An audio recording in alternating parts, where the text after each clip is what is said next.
ভাদ্র মাস চলাকালীন সময়ের মধ্যে পারলে এক মুঠো লবণ চুপচাপ ছড়িয়ে দিন এই স্থানে। অর্থ আসবে চুম্বকের মতো, মা লক্ষ্মী আপনার ঘরে অধিষ্ঠান করবেন। নমস্কার বন্ধুরা, ভক্তিমূলক কথা চ্যানেলে জানাই আপনাদের সকলকে স্বাগত। বন্ধুরা, আশা করছি ঈশ্বরের আশীর্বাদে আপনারা প্রত্যেকেই ভালো আছেন এবং সুস্থই আছেন। আজকের ভিডিওটিতে খুব গুরুত্বপূর্ণ বিষয় নিয়ে আলোচনা করব। আজকের ভিডিওর আলোচ্য বিষয় হচ্ছে লবণ বা নুন, যেটা আমরা প্রত্যেক দিনই খাদ্য হিসেবে গ্রহণ করে থাকি। রান্নার কাজের একটি অপরিহার্য উপাদান হচ্ছে নুন। তবে আমরা অনেকেই হয়তো জানি না যে ঘরের নানাবিধ বাস্তু দোষ কাটানোর জন্য এবং গ্রহ দোষ কাটানোর জন্য লবণ বা নুন অব্যর্থভাবে কাজে লাগানো যেতে পারে।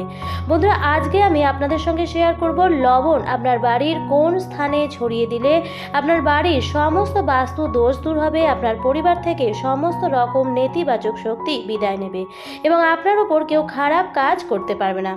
চলছে ভাদ্র মাস। বাংলা বর্ষপঞ্জিকার পঞ্চম মাসটি হলো ভাদ্র মাস। শাস্ত্রমতে শ্রাবণ মাস যেমন শিবের প্রিয় মাস, তেমনি ভাদ্র মাস শ্রীকৃষ্ণের অত্যন্ত বিশেষ প্রিয় মাস। এটি আবার পবিত্র চতুর্মাসের দ্বিতীয় মাস। শাস্ত্রমতে এই মাসে ঋষিকেশের পুজো করা হয়। কৃষ্ণ ও তার জ্যেষ্ঠ ভাই বলরামের জন্ম হয়েছিল এই মাসে। এই কারণেই এই মাসটি শ্রীকৃষ্ণের অত্যাধিক প্রিয় মাস। অন্যদিকে রাধারানীরও জন্ম হয়েছিল এই ভাদ্র মাসেই। আবার ভাদ্র মাসেই ভগবান গণেশেরও জন্মতিথি।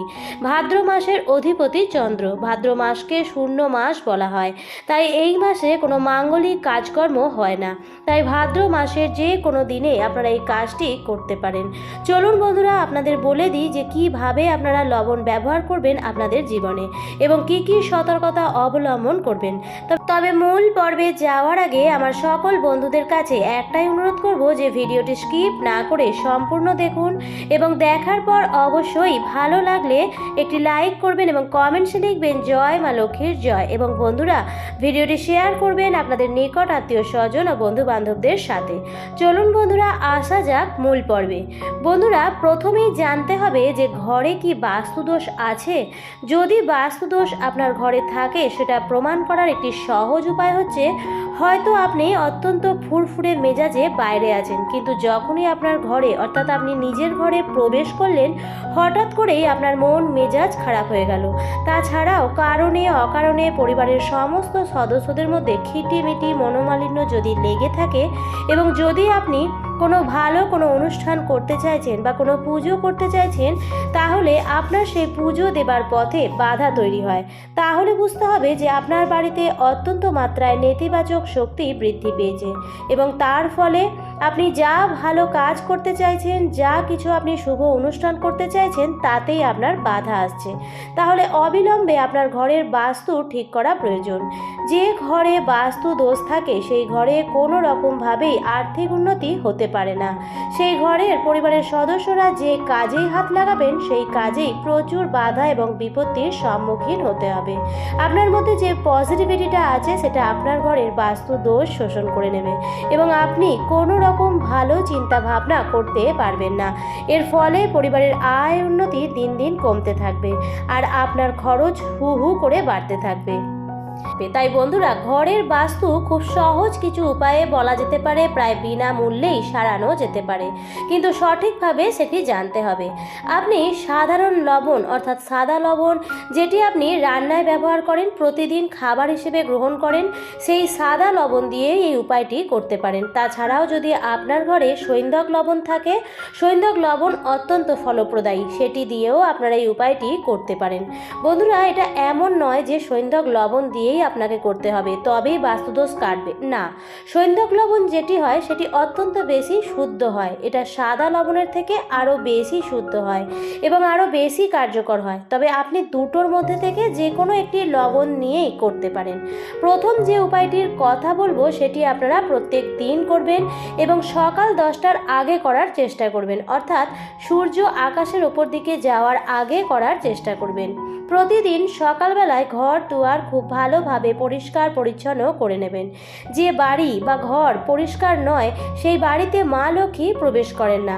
এবং প্রত্যেক দিন ঘর মুছবেন, এবং ঘর মোছার যে জলটি হবে সেই জলের মধ্যে আপনারা তো ফিনাইল দিয়ে ঘর মোছেন, তো ঘর মোছার যে জলটি আছে তাতে ছোট চা চামচের 1 চামচ সাদা লবণ মিশিয়ে আপনার ঘরগুলি মুছবেন এবং চেষ্টা করবেন সেই জলটি বাড়ির বাইরে ফেলার বা বাড়ির উঠোনে ফেলার। ঘরের মধ্যে বেসিনে না ফেলে আপনি বাড়ির বাইরে ফেলার চেষ্টা করবেন।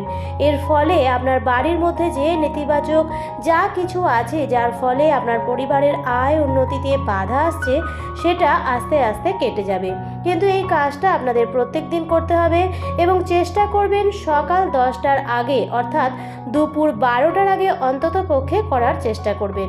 অর্থাৎ সূর্য যখন মাথার ওপর সেই সময়ের আগে ঘর দুয়ার ঝাঁট দেওয়া বা মোছা সেটা সবসময়ই সকালের দিকেই করা উচিত, কখনোই মাঝ দুপুরে নয়।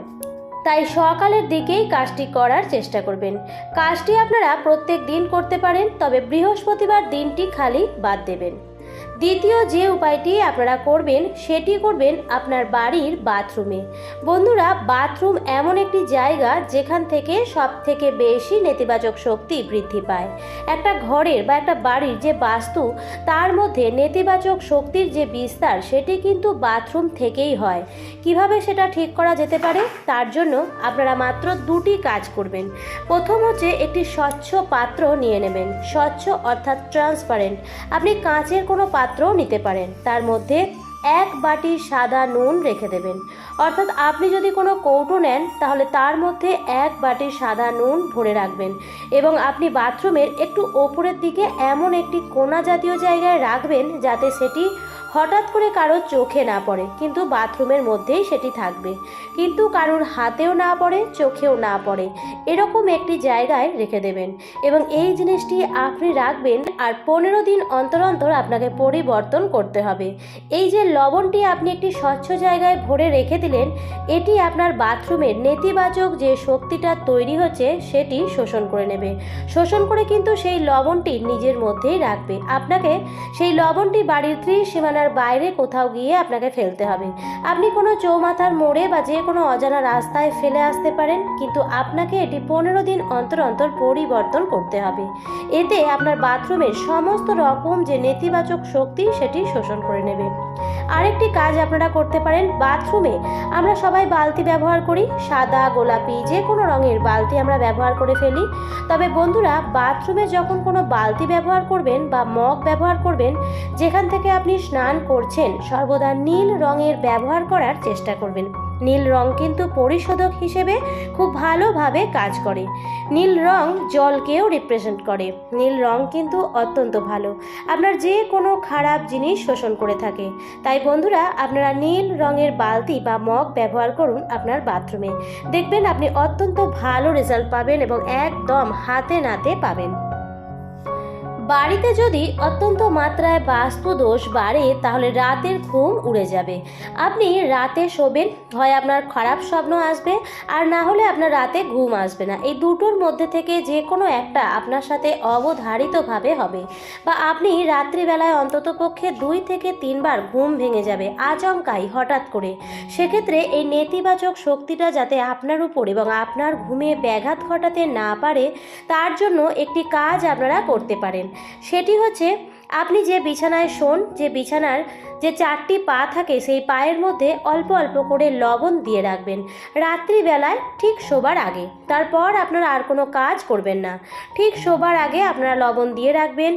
তাহলে আপনাদের আশেপাশের যত কিছু নেতিবাচক আছে সেই লবণ শোষণ করে নেবে এবং আপনার অবধি কোনো কিছু খারাপ আর প্রবেশ করতে পারবে না। এটিও আপনারা করে দেখতে পারেন। সবার শেষে বলবো যে ঘরের সার্বিক বাস্তু দোষ এবং সবার উন্নতি এবং মঙ্গলের জন্য আপনারা বাড়িতে ঠিক 1 মুঠো পরিমাণ লবণ আপনার হাতের মুঠোয় নেবেন এবং ঘরের মধ্যে পূর্ব থেকে পশ্চিম দিকে 3 বার ঘুরিয়ে সেই 1 মুঠো লবণ নিয়ে আপনার বাড়ির উঠোনে চলে আসবেন এবং উঠোনের যে উত্তর পশ্চিম কোণটা আছে সেই কোণের মধ্যেই সেই 1 মুঠো লবণ আপনি ফেলে দেবেন। এটা আপনি আপনার ঘরে অর্থাৎ আপনার বাস্তুর মধ্যেই করবেন। অর্থাৎ আপনি যদি ফ্ল্যাটে থাকেন তাহলেও কোনো অসুবিধা নেই, আপনি আপনার ফ্ল্যাটের নিচেও ফেলতে পারেন। এটি আপনাকে আপনার বাড়ির ত্রিসীমানার মধ্যেই ফেলতে হবে। কি করবেন, আগে আপনি স্নান সেরে নেবেন এবং শুদ্ধ বস্ত্র পরিধান করেই কাজটি করতে হবে। তারপর রান্নাঘর থেকে পরিষ্কার যেখানে নুনের জায়গা রয়েছে সেখান থেকে ঠিক এক মুঠো, আপনার ডান হাতের এক মুঠো পরিমাণ লবণ নিয়ে নেবেন এবং আপনার ঘরের মুখ্য দরজা থেকে সারা ঘরে পূর্ব থেকে পশ্চিম দিকে 3 বার ঘোরাবেন সেই লবণ। অর্থাৎ আপনার ঘরের মুখ্য দরজা দিয়ে ঘরের ভেতরে প্রবেশ করলেন এক মুঠো লবণ নিয়ে এবং সেই ঘর থেকে পুরোপুরি 3 বার ঘরের মধ্যে ঘোরালেন এবং তারপর আবার মুখ্য দরজা দিয়ে বেরিয়ে গিয়ে বাড়ির উঠোনে চলে গেলেন এবং বাড়ির উঠোনে যে উত্তর পশ্চিম কোণটা আছে সেখানে গিয়ে সেই এক মুঠো লবণ আপনি ফেলে দেবেন। এর মাঝখানে আপনি আর কোনো কাজ করবেন না, অর্থাৎ সারা ঘর প্রদক্ষিণ করে যে লবণটি আপনি ফেলবেন তার মাঝখানে আপনি আর কোনো কাজ করবেন না। দেখবেন বন্ধুরা, এর ফলে আপনার ঘরের সমস্ত রকম বাস্তুর নেতিবাচক শক্তিগুলো উধাও হয়ে যাবে এবং আপনার জীবনে অর্থ আগমনের পথ সুগম হবে। আমার আজকের পর্বটি এই পর্যন্তই। ভিডিওটি দেখে যদি ভালো লাগে তাহলে অবশ্যই লাইক, কমেন্ট, শেয়ার করবেন বন্ধুরা। আর যদি চ্যানেলে নতুন হয়ে থাকেন তাহলে অবশ্যই চ্যানেলটিকে সাবস্ক্রাইব করে আমার সাথে থাকবেন। দেখা হবে পরবর্তী নতুন কোনো ভিডিওতে। ভালো থাকবেন, সুস্থ থাকবেন। ধন্যবাদ।